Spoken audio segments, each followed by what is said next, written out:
سوال آپ کو آگے بھی چل رہا ہے 5 سیکنڈ جی. یہ گرفتاریاں سر کب سے شروع ہوں گی؟ کیونکہ معمول کی قانون سازی سے کچھ نہیں ہونے والا. آگے اسمبلی میں وہ مجھے بات نہیں کرنے دیتے. آپ کہہ رہے ہیں جب تک آپ اسپیشل آرڈیننس نہیں لائیں گے تب تک کچھ نہیں ہونے والا. میں یہ کہہ رہا ہوں. صابر، میں یہ ضرور کہتا ہوں، میں خود تنگ ہوں کہ اتنا دیر لگ رہی ہے، کیونکہ مجھے تو اب میرے سامنے فیکٹس آ رہے ہیں.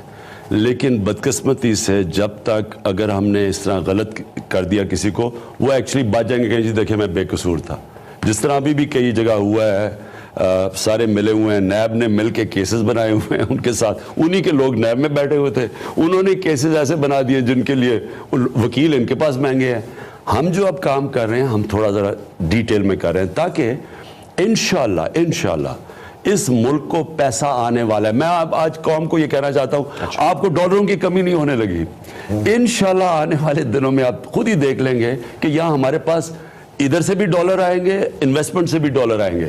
اکانومی میں ہم نے گورننس اپنی سسٹم جو اب کر رہے ہیں، سلو ہے تھوڑا پروسیس کیونکہ دیر کی تباہی ہوئی ہے، ادارے تباہ ہوئے ہیں. یہ گورننس سسٹم ٹھیک کر کے انشاءاللہ دیکھیں پاکستان کی جیو اسٹریٹجک پوزیشن ایسی زبردست ہے، پاکستان کے پاس وسائل انڈسکورڈ.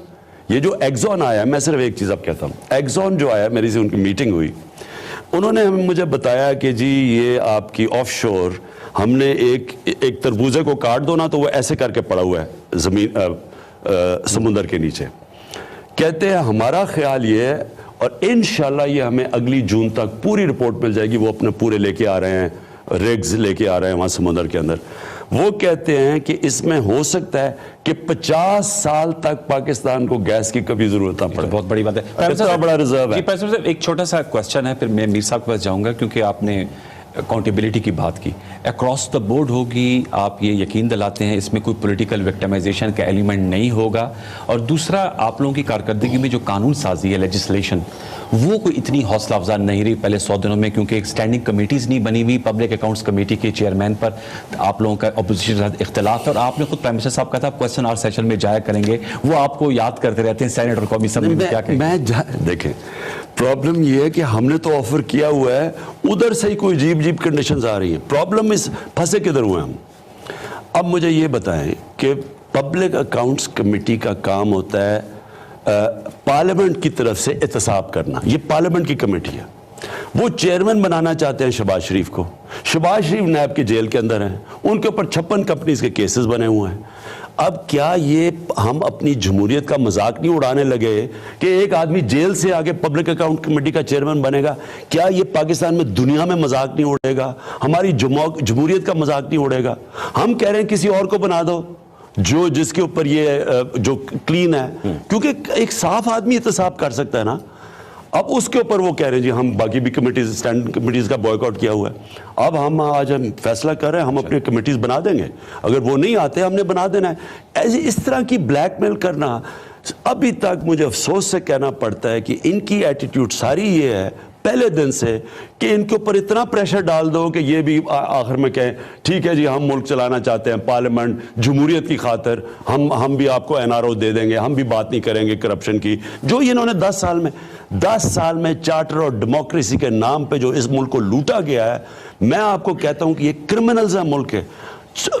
کیسے یہ جسٹیفائی کر سکتے ہیں کہ 6000 ارب روپے سے آپ کا قرضہ چلا گیا 30,000 ارب روپے میں 10 سال میں.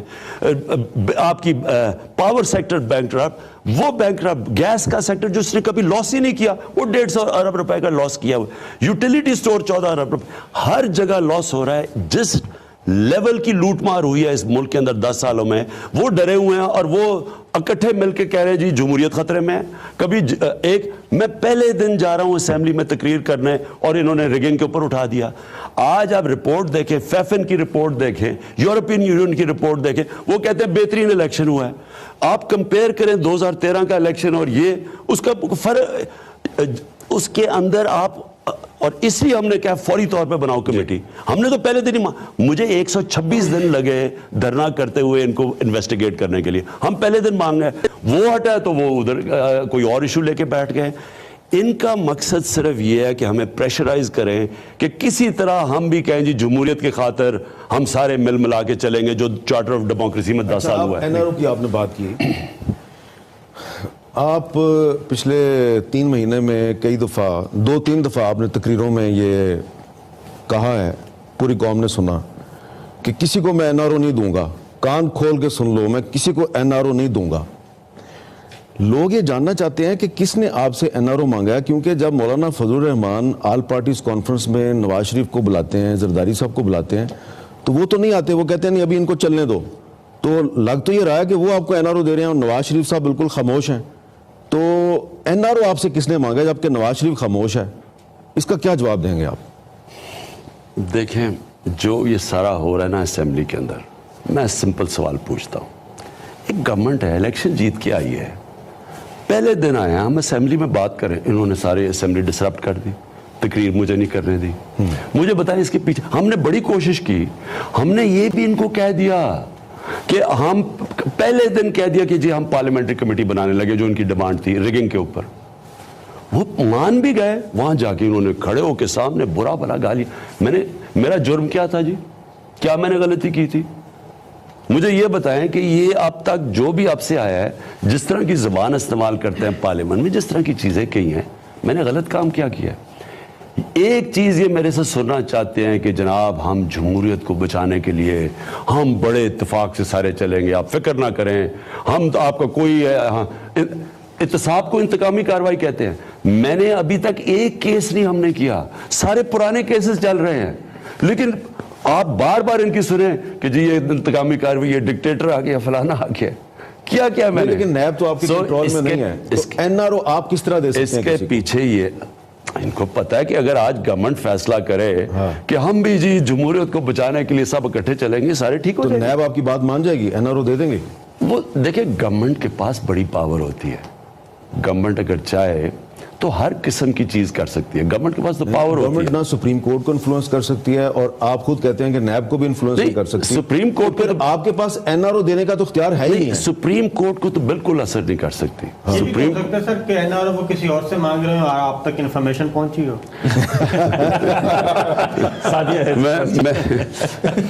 میں آپ کو ایک بات کہتا ہوں، یہ پہلی دفعہ شاید ہوا ہو کہ کیونکہ ہمیں کسی چیز کی چھپانے کی ضرورت ہے، مجھے کوئی خوف نہیں ہے، کسی سے مجھے ڈر نہیں ہے۔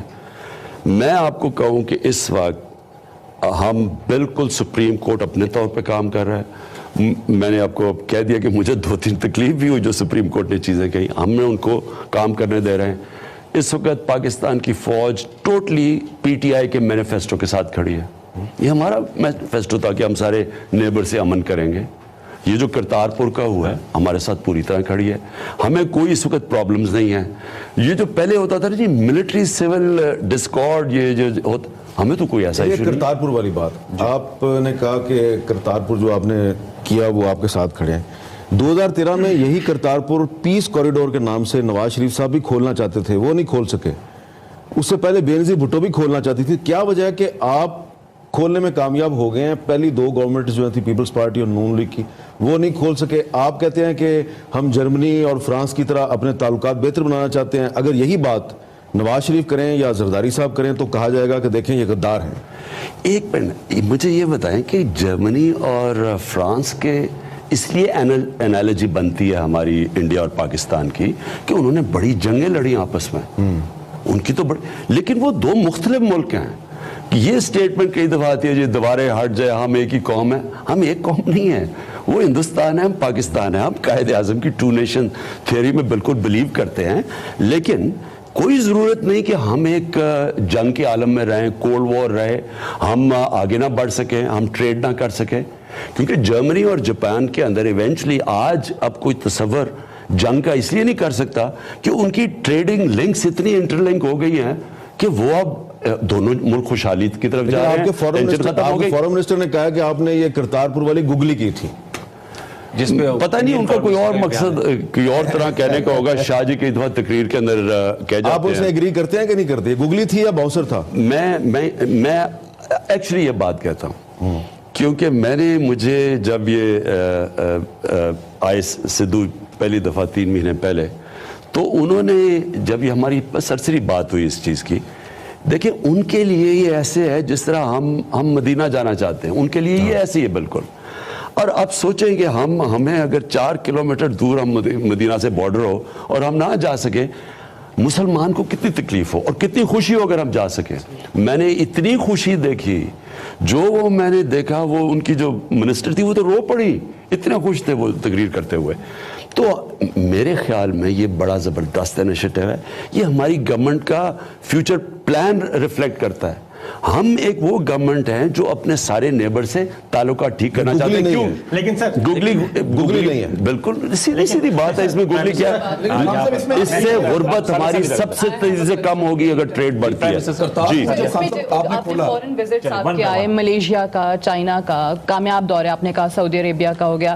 اب سعودی عربیہ والے دورے کے بعد ہم نے ایک چیز سنی کہ جی یمن کا جو معاملہ ہے اس میں ثالثی کا کردار ادا کریں گے. میں یہ جاننا چاہ رہی ہوں کہ جو ثالثی ہے اس کی نوعیت کیا ہے، اس کے خد و خال کیا ہیں؟ شام کے معاملے میں دیکھ لیں تو ٹرکی جیسا مضبوط ملک جو ہے وہ بھی کوئی کردار ادا نہیں کر سک رہا. یہاں پہ یمن میں جہاں مختلف گروہ ہیں وہ کیسے سب کو آپ آمادہ کر سکیں گے؟ وہ کیا ہے، کس طریقے سے ہم ثالثی کا کردار ادا کرنے جا رہے ہیں؟ میں آپ کو بتاتا ہوں.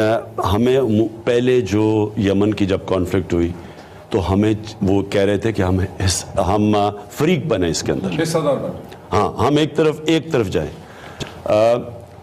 اور ان کو پڑا، میرے خیال میں وہاں ان کو برا بھی بنایا گیا کہ ہم نہیں تیار ہوئے اس کے لیے. ہم نے الٹا دوسری طرف چلے گئے. ہم یہ کہہ رہے ہیں کہ ہمیں آپ وہ ملک ہو جو آپ کو اکٹھا کرے. اس کی وجہ ایک ہے کہ سعودی عربیہ سے ہمارے بہت اچھے تعلقات ہیں اور وہ ہمیشہ ہمارے ساتھ کھڑے رہے ہیں. دوسری وجہ ایران ہے. ہماری ایران کے میرے فورن منسٹر سے بھی بات ہوئی.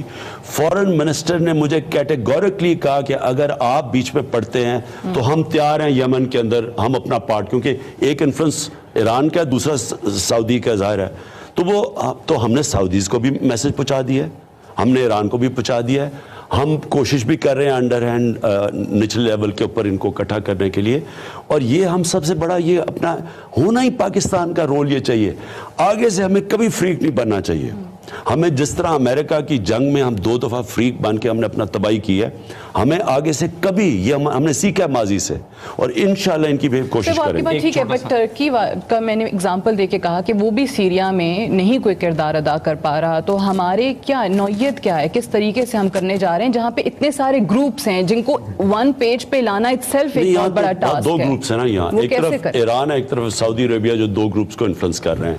تو ہم دونوں کو جانتے ہیں، اس لیے ہم کردار پلے کر سکتے ہیں. اس سے زیادہ امپورٹنٹ ہمارا افغانستان میں ہے اس وقت. مجھے بلکہ ابھی لیٹر بھی آیا پریزیڈنٹ ٹرمپ سے کہ وہ چاہتے ہیں کہ پاکستان اپنا پارٹ پلے کرے طالبان کو ٹاکس کے اوپر لانے کے لیے اور انفلوئنس استعمال کرے. یہ ابھی آج ہی آیا. ہماری بڑی پرائم پوزیشن ہے اس کے اندر.